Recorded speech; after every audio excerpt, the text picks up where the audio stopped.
بسم اللہ الرحمن الرحیم۔ السلام علیکم معزز طلباء کرام، آپ سب کیسے ہیں؟ آج ہم معطا امام محمد کے سبق نمبر 91 کو پڑھیں گے۔ آج کے ہمارے سبق کا عنوان ہے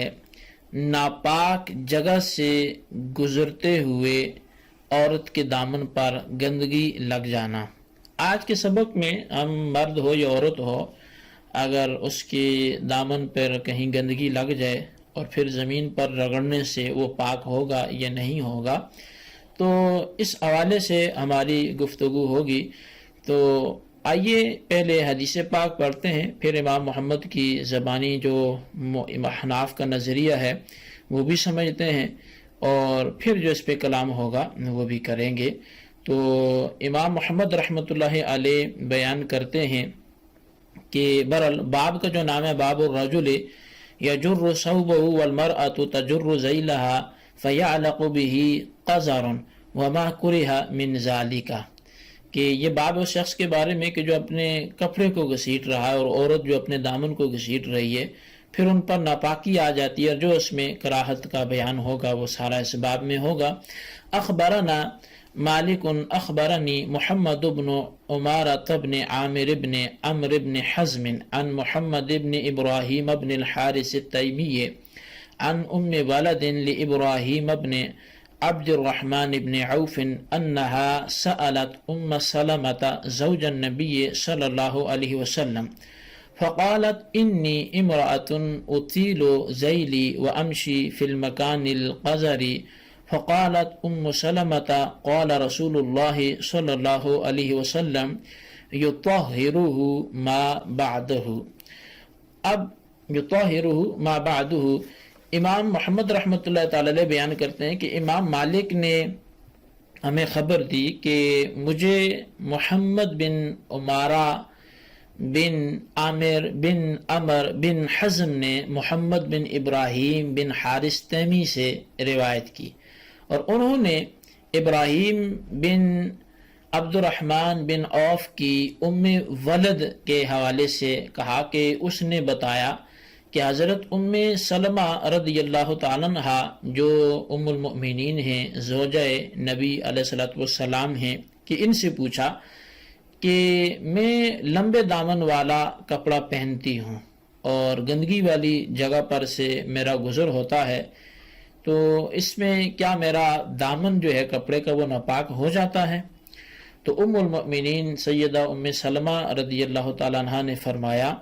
کہ حضور صلی اللہ علیہ وسلم کا ارشاد گرامی ہے کہ اس دامن کو گندگی والی جگہ کے بعد پاک جگہ سے گزرنا یہ پاک کر دیتا ہے۔ قال محمد لا بأس بذلك ما لم يعلق بالذیل قذر فيكون اکثر من قدر الدرهم الكبير المثقال فإذا كان كذلك فلا يصلين فيه حتى يغسله وهو قول ابی حنیفہ رحمۃ اللہ علیہ۔ امام محمد رحمۃ اللہ علیہ حدیث پاک کے لکھنے کے بعد فرماتے ہیں کہ اس کپڑے پر جب تک ایک بڑے درہم یعنی مثقال کے برابر گندگی نہ لگے تو اس میں کوئی حرج نہیں، اور اگر اس سے زیادہ گندگی لگ جائے تو پھر اسے دھوئے بغیر ہرگز نماز نہیں ہوگی، اور یہی امام اعظم امام ابو حنیفہ رحمۃ اللہ علیہ کا بھی قول ہے۔ اچھا، اب اس ایک حدیث پاک چونکہ اس باب میں ہم نے پڑھی، تو اس روایت میں گندگی لگے کپڑے کی طہارت کا طریقہ مذکور ہے کہ اگر ناپاکی کسی کپڑے پہ لگ جائے تب وہ پاک کیسے ہوگا۔ تو اب وہ طریقہ مذکور ہے کہ اگرچہ ہر قسم کی نجاست اور ہر مقدار کی نجاست جو بظاہر نظر آتی ہو، جس کے ظاہر کو دیکھ کر بعض لوگ اس امر کے قائل ہوئے کہ خشک و تر دونوں قسم کی نجاست والا کپڑا جب پاک مٹی پر سے گھستا ہوا گزر جائے تو پاک ہو جاتا ہے۔ اب اس روایت سے یہ استدلال بعض لوگ کرتے ہیں جو کہ درست نہیں ہے، یعنی حناف کا قطعاً یہ استدلال نہیں ہے۔ اس حدیث پاک میں ابراہیم کی جو ام ولد ہیں ان کا نام معلوم نہ ہونے کی وجہ سے ایک تو یہ روایت مجہول ہے، اس لیے ایسی روایت سے استدلال کرنا، استشہاد کرنا یہ تو درست ہی نہیں ہے۔ اور دوسرا یہ ہے کہ علماء امت نے اس بات پر اجماع فرمایا ہے کہ جو بھی ناپاک شے ہوگی وہ دھوئے بغیر پاک نہیں ہوگی۔ اب اسی روایت کے تحت علامہ علی قاری رحمۃ اللہ علیہ وہ شرح مرقات میں لکھتے ہیں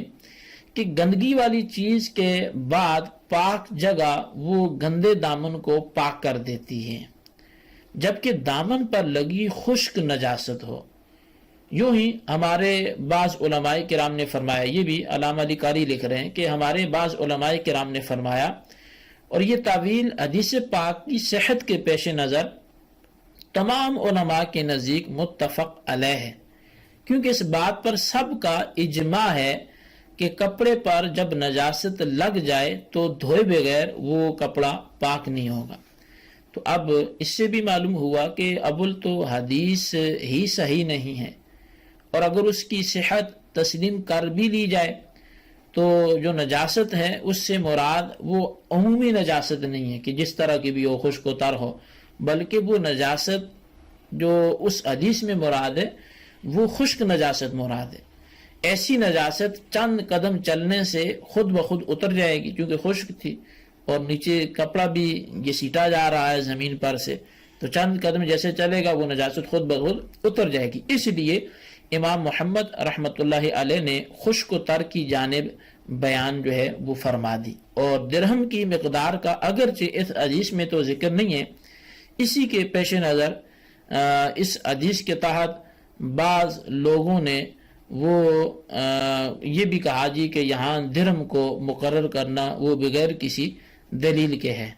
تو لیکن حق بات یہ ہے کہ اگر اصول فقہ کو یا فقہ کو تھوڑا سا پڑھا ہوتا تو پھر یہ اعتراض نہ بنتا کہ بغیر دلیل کے درہم کی مقدار یہاں پہ مختص کر لی ہے۔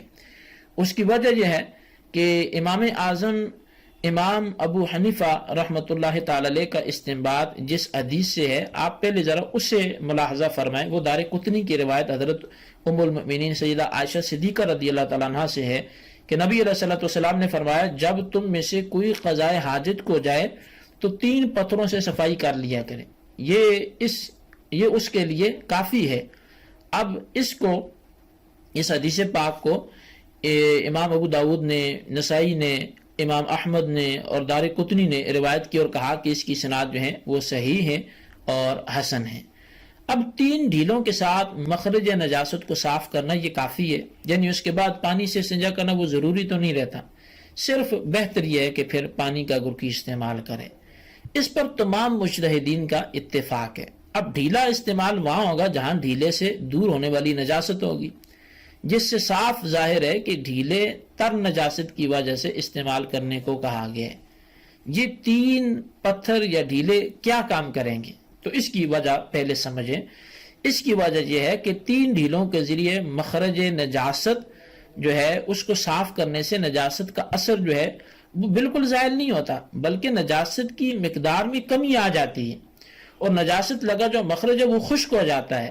لہذا ثابت ہوا کہ جو نجاست کا مخرج ہے اس کے برابر نجاست جو ہے وہ معاف کر دی گئی ہے، کیونکہ اتنی مقدار تو رہے گی، اس کے ہوتے ہوئے نماز کی ادائیگی جائز ہے۔ تو مقام استنجا یعنی مقعد کو فقہاء کرام نے درہم کی مقدار کے برابر ہونا یہ اندازن کہا ہے، اور یہ اندازہ حقیقت کے بالکل قریب ہے۔ یہی وجہ ہے کہ جب عام مجلس میں اس جگہ کا نام لینا ہو تو اس جگہ کا نام لینے کے بجائے اسے کنایتاً درہم سے تعبیر کرتے ہیں۔ تو اب یہ اصل پیچھے وجہ تھی کہ جو اس درہم کو مختص کرنے کے حوالے سے امام محمد رحمۃ اللہ علیہ نے بیان فرمایا۔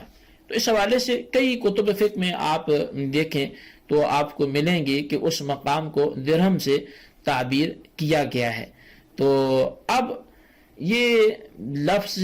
درہم کا جو اعتراض کرنا کہ یہ موجود نہیں ہے، تو یہ ایک سراسر جہالت ہے اور فقہ سے دوری کا نتیجہ ہے، ورنہ یہ اعتراض نہ ہوتا۔ فتح الباری میں یہ بات موجود ہے کہ استنجا کی جگہ کی مخصوص رخصت ہے کہ اس پر اثر نجاست ہوتے ہوئے بھی نماز جائز ہے، اور بہرحال یہ بات سب کو تسلیم شدہ ہے، مسلم ہے کہ مقام استنجا یعنی مقعد پر نجاست لگی ہونے کی صورت میں نماز ادا کرنا جائز ہے۔ اب اس لگی ہوئی نجاست کی جگہ کو حضرات فقہائے کرام مقدار درہم سے تعبیر کرتے ہیں۔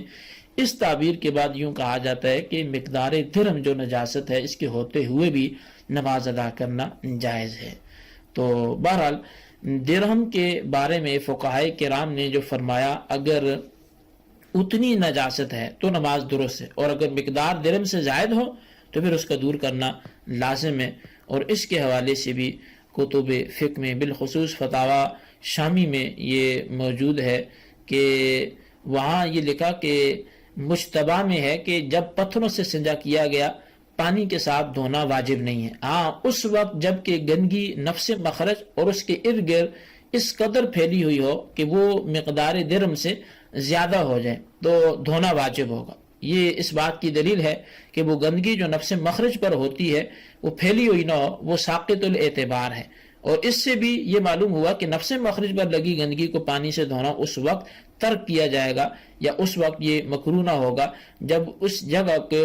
پہلے پتھروں سے صاف کیا جا چکا ہو، جیسا کہ تم جان چکے ہو۔ یہ فتاوی شامی کے حوالے سے میں نے آپ کے سامنے عرض کیا۔ تو اس گفتگو کا نتیجہ بھی یہی ہوا کہ دامن پر لگی ہوئی خشک نجاست تو چلتے چلتے پاک جگہ پر گھس کر اتر جائے گی اور دامن پاک ہو جائے گا، لیکن تر گندگی کو دھوئے بغیر چارہ نہیں ہے۔ تو تر گندگی جو ہے اس کو دھوئے بغیر چارہ نہیں ہے، اور یہ بھی کہ اگر نجاست بقدر درہم ہو تو اس کے ساتھ دھوئے بغیر نماز پڑھنا جائز ہے، لیکن دھو لینا بہت بہتر ہے۔